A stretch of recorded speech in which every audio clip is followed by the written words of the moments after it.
Oof. So day-to-day life at Warner is you'll find me talking to 4 of the partners on a day-to-day, social partners who we have a commercial deal with. So that's your Snapchat, your TikTok, your YouTube, and Meta, breaking down to Instagram and Facebook.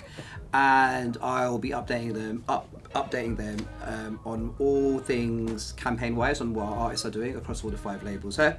And any green shoots we're seeing. So if we're seeing like a trend emerge for one of our artists on their platforms, or if we're seeing like high level of UGC, which is fans creating using their sound, or just any cultural moments we're seeing on their platforms, I'll be talking to them about it to get them to support.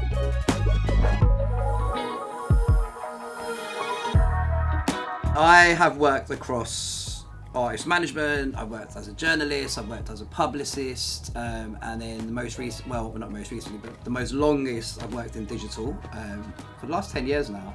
And I love that it's constantly evolving.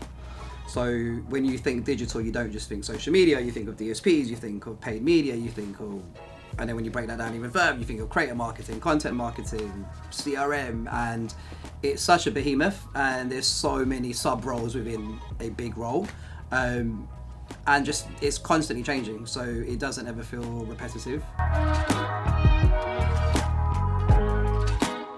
A big misconception is, first and foremost, that we party all the time and we are best friends with the artists and we're just out living our best lives, which in a sense a little bit true, but most of the times we are at our desks plotting campaigns, planning strategies, executing them, working day to day with various different teams, and especially from my side, I think the misconception definitely is that we just post content on social media and hope for the best, but a lot of it is data driven. So we have a lot of internal platforms, analytical tools, as well as third-party platforms that we use, as well as obviously the on-platform ones themselves. So it is very data heavy, which I enjoy, but I think a lot of people don't understand that unless you're in it.